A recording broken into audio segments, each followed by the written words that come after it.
This is great. So many questions. And only one answer. Right. And for some time I've thought that I would find alignment for myself. And this is a great place to be, having tapped into this leading edge, as you say. And the question just came to me, and then you just called on me. And said co-creation at its best, because that's what we want to hear from you now.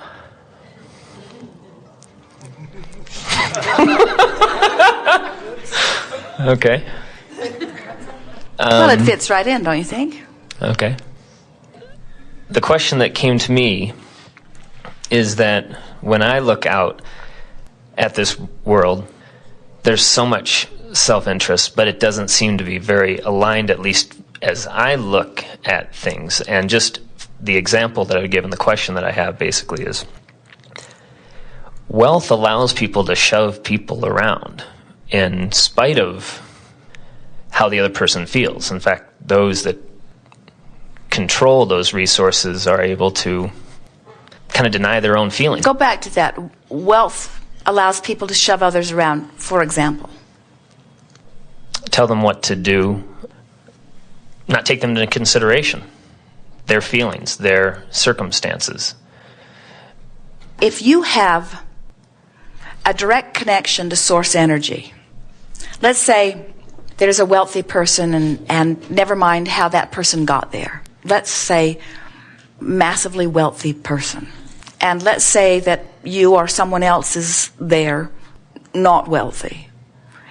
Wealth discounted, both have equal access to the abundance of the universe. And the one who has the wealth somehow got in alignment with it, and the one who doesn't have it is not yet in alignment with it. They could be in alignment with many other wonderful things, but for the sake of this example, they're not in alignment with the wealth. So our question to you is, how is it that the one who is allowed the wealth has in any way deprived the one who doesn't have it? It seems to be that's what we're taught, that it is competition, it is scarcity, that there are only so many resources, and for one to win, another must lose. So what happens? So as this one who wants wealth and doesn't have it looks at this one who has wealth and pushes against this one, condemns him, doesn't like him, gathers statistics, looks at negative aspects. Now this one holds himself in vibrational discord with wealth and blames the one who has it for his lack of it. Right. Even though this one who has wealth is in no way depriving the other.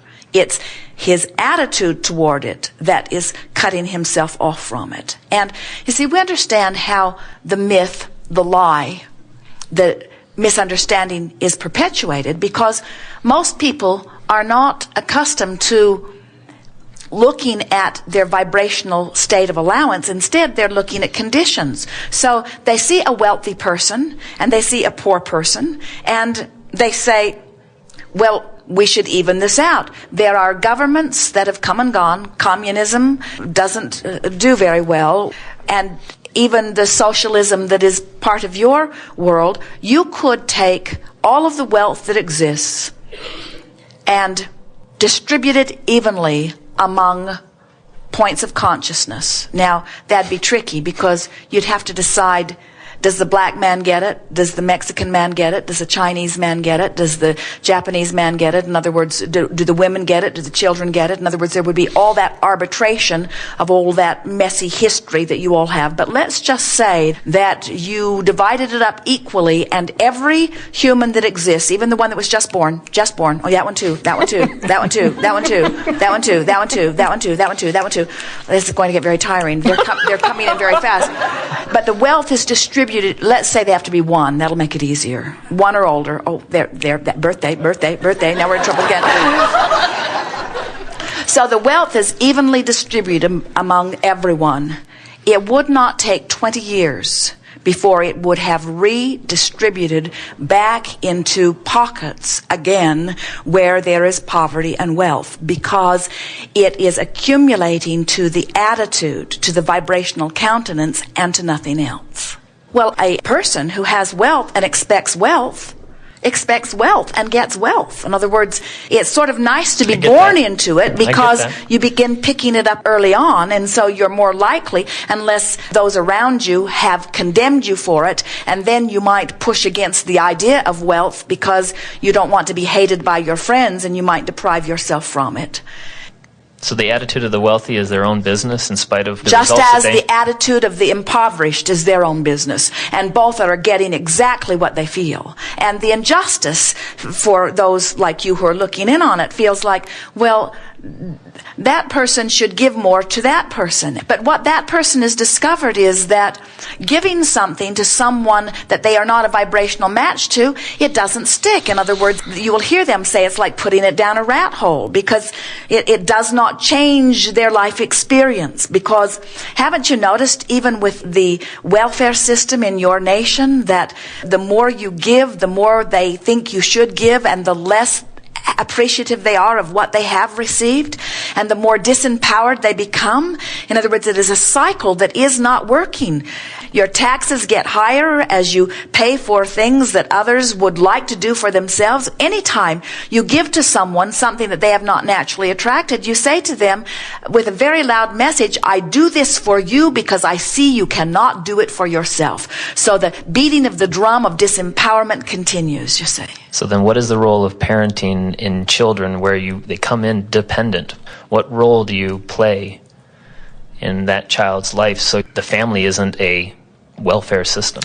You watch for evidence of their own ability to attract, and you compliment them every time you see them receive something that they wanted. And you do not talk about the things that are not going so well. And little by little, you watch for opportunities to say to them, I am one of the vortexes, especially in your early years, through which your well-being flows.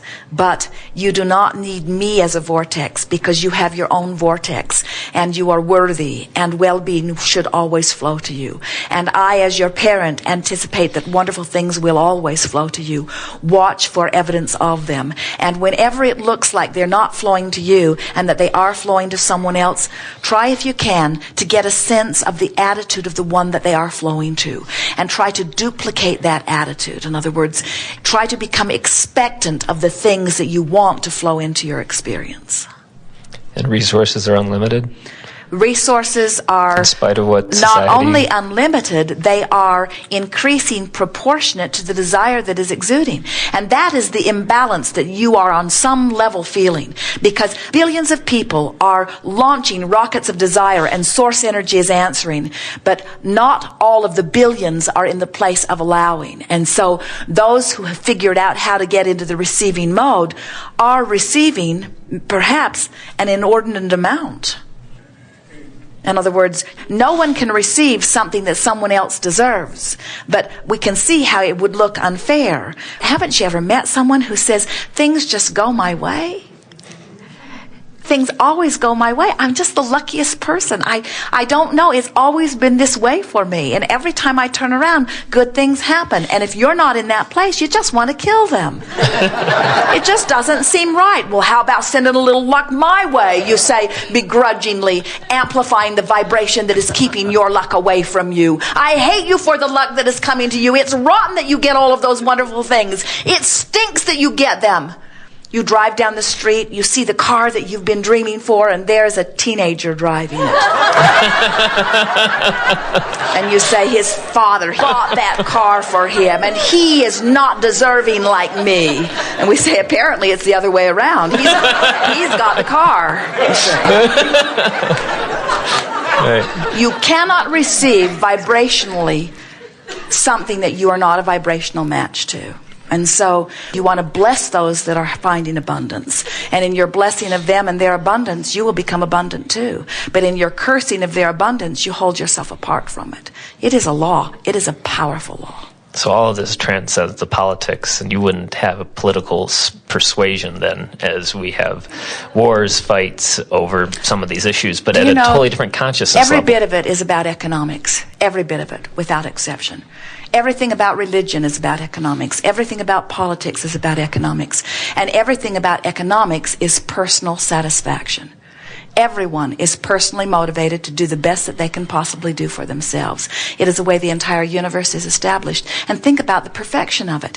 If every point of consciousness, whether it's a one-celled amoeba or whether it's a genius human, every point of consciousness is having an experience, whether from your perspective you understand it or not, every point of consciousness is having a comparative experience. And in the comparative experience, whether it can speak words or not, it is noting preference.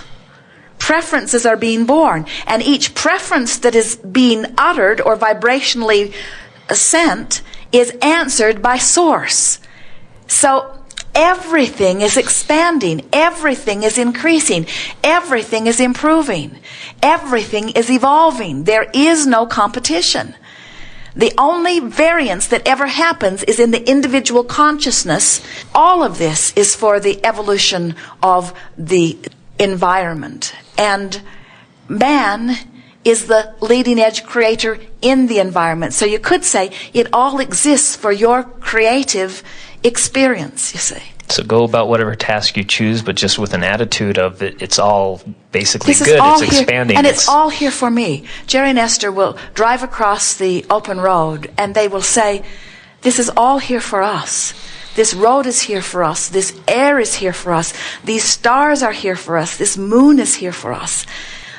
This earth is here for us. Each other is here for us. This is all here for us. How blessed be we. How perfect is it that all of this evolution has culminated to this point in time, and here we stand, these perfectly worthy beings, capable of receiving as much as we will allow and practicing in every moment to let as much good stuff in as we can, you see. And those who have, by influence of others or by conscious determination to find their way, as you and you and you, those who find that vibrational feeling of alignment with who they are blessed in the moment with the glorious feeling of alignment, and then blessed with every other thing that they've ever wanted to. We say the purpose of your life is joy. The basis of it is freedom. You are so free you can choose bondage. You're so free you can damn the wealthy and deprive yourself of it in the same moment. You're so free that you can choose any vibration, and in doing so the universe will reflect it exactly right back to you. That is freedom. The basis is freedom. If your quest or goal is joy, then you will always be in alignment with who you are, and then the result is the inevitable expansion. And the expansion will be there whether you personally allow yourself to sync up with the joy of it or not. So when you line up with joy, then what happens is people will say to us, oh yeah, Abraham, it's all for joy, but what's it really for?